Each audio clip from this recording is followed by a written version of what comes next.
subscribe, dan nyalakan loncengnya. Dengan begitu, kamu membantu channel ini untuk lebih berbagi pengetahuan. Assalamualaikum warahmatullahi wabarakatuh. Selamat pagi, siang, dan sore ataupun malam. Kembali lagi kita pembahasan pembangunan kos eksklusif. Kali ini kita membahas kos eksklusif dengan 16 kamar kurang lebih, dengan luas tanah sekitar lebar muka, sama ini juga menghadap selatan, tanahnya hook, sisi hooknya menghadap barat. Luas tanah sekitar 180 meter persegi, lebar muka 11, ke belakangnya 16, sekian. Bagaimana detailnya? Mari kita ulas satu persatu. Untuk kamarnya, ukurannya sekitar 3 kali 4,5, dipotong kamar mandi 1,5 kali 1,5. Finishing lantai kita pakai keramik 50-50 dengan motif teraso, jadi ada bintik-bintik totol-totol. Kemudian pintunya nanti kita pakai ACP aluminium semua, kusen juga, daun jendela juga semua pakai ACP. Ini untuk selasar, dan ini untuk parkirannya bisa muat sekitar 1, 2, 3, 4 mobil dan 10 motor kurang lebih. Kita bisa lihat di sini ada permainan batu alam.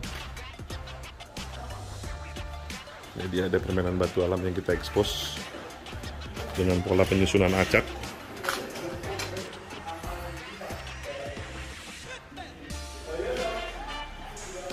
Untuk plafonnya semua flat, datar semua plafonnya dengan lampu downlight. Lampu downlight yang kita pakai besarnya 3 inci dan 4 inci. Ini sedang proses untuk area dapur dan tangga ke lantai 2 dan 3. Untuk panel listrik setiap kamar masing-masing satu, ditaruh di satu sisi, yaitu sentral. Kita naik ke lantai 2.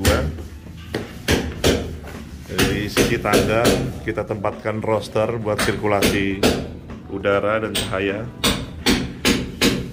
Dimensi tangga ini kurang lebih 1 meter 10. Ini untuk selasar lantai 2-nya. Ini untuk penempatan gudang. Jadi tangga semua roster semua. Sampai ke lantai 3-nya ada rooftop dan dak jemur. Di lantai 2 ada kamar yang memiliki balkon. Ini balkon untuk duduk santai, semua ada di sini.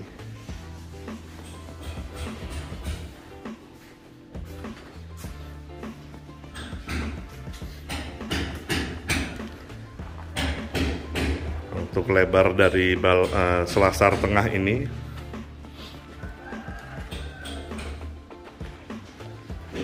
kurang lebih 1,5 meter, cukup besar.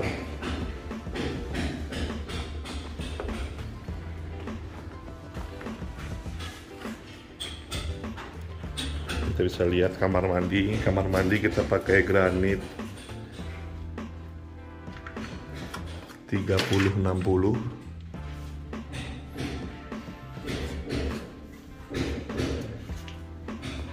Lantainya belum terpasang.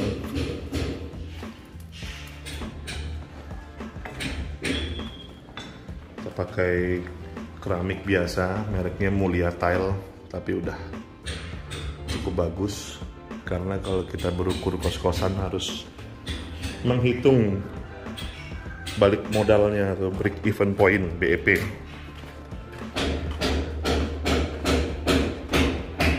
Ini kamar yang paling besar, ukurannya cukup heboh nih, sekitar 4,5 kali 4. Ini rasa lega sekali. Nah, ini karena bentuk tanah yang tidak siku, jadi kawan-kawan di rumah harus paham, kadang potongan tanah yang kita miliki itu tidak persis persegi atau tidak siku, sementara kita membangunnya harus mepet dinding atau menghabisi tanah. Dampaknya apa? Ya ini dampaknya seperti ini, keramik potongannya tidak rata karena harus mencari sikunya. Nah ini jadi dampak jadi memanfaatkan tanah sepenuhnya atau dipepetin habis tanahnya, jadi berpotensi potongan keramik tidak siku. Kalau belum terbangun memang kelihatannya tanah itu seperti siku ya. Kemudian untuk kamar mandi di lantai 2 atau di lantai atas ini,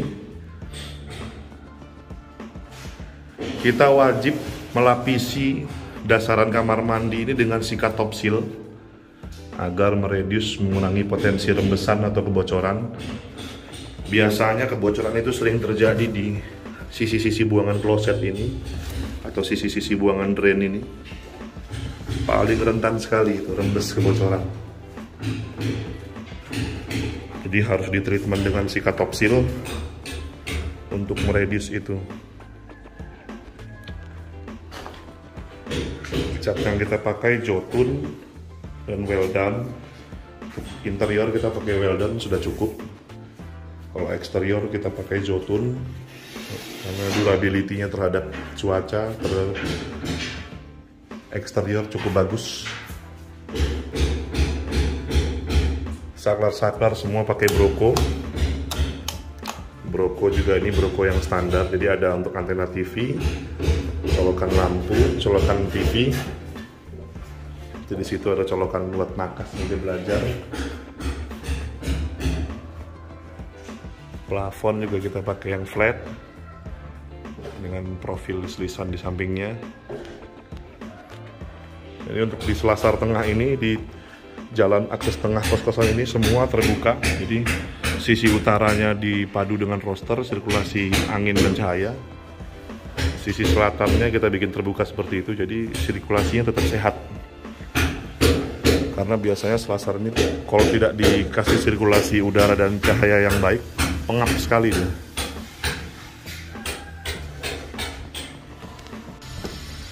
Ini untuk dak rooftopnya, kita pakai tandon 2000 liter kurang lebih.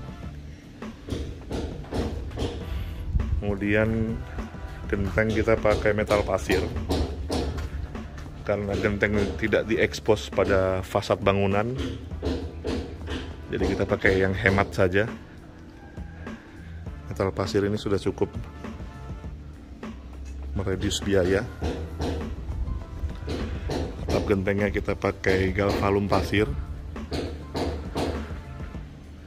dan sebagian pakai solar taf bening. Jadi kalau buat jemur masih bisa. Di sisi sini bisa buat jemur, sini bisa buat nongkrong-nongkrong, buat anak kos nongkrong-nongkrong.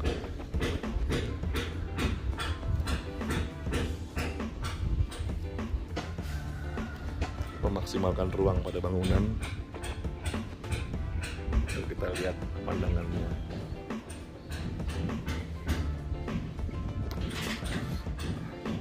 Rangka kanopinya kita pakai holo galvalum, holo galvanis.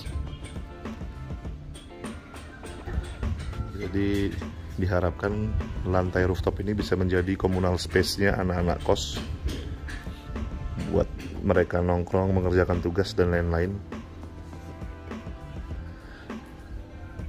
Ini untuk talang-talang air, sama seperti kamar mandi tadi, talang air ini juga wajib dilapisi sikat top seal demi mereduce potensi kebocoran. Untuk sisi fasad kita pakai cat Arturo tekstur, jadi dindingnya itu bertekstur kasar seperti ini. Nah, tekstur kasar, semua tekstur kasar full untuk area fasadnya, dan permainan list-list profil. Lalu untuk sisi paling depan, untuk sisi yang sebelah sini kita main beton expose nantinya, jadi seakan-akan masih ada sisi industrialnya. Beton expose dengan list profil aluminium seperti ini, kita bisa lihat ini tampak halus semua.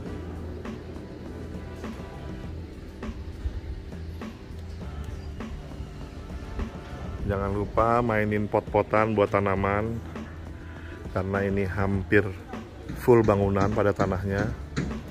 Untuk kita manfaatkan beberapa sisi untuk pot-potan, untuk pemanisnya.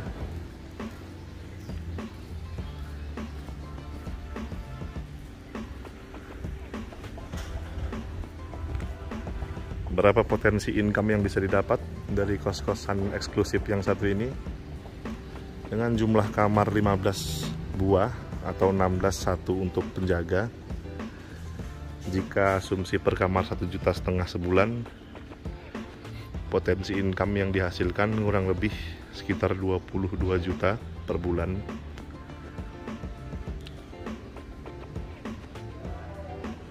Kebetulan owner dan pemilik dari bangunan ini adalah pensiunan, jadi dia membangun kos-kosan untuk menikmati hari tuanya. Kalau ada pertanyaan kenapa mas kolom ini lebih besar, jadi kolom ini lebih besar karena kita ada penebalan, karena sisi sininya kita tempatkan pipa-pipa plumbing dari lantai 2 dan lantai 3, rooftop lantai 3. Ini seperti ini juga kan lebih besar kolomnya, jadi langsung ke sumur bawah, ke drain pembuangan bawah. Agar lebih rapi, kita cover pada betonnya. Kenapa nggak pada dinding? Kalau dinding ngambilnya cukup jauh. Selain ngambilnya cukup jauh, di dinding itu potensi rembesnya tinggi. Apalagi kalau dia putus sambungan atau terjadi kelalaian pada sambungan, potensi rembesnya tinggi sekali. Jadi kita tempatkan di pipa semua, tempatkan di kolom semua.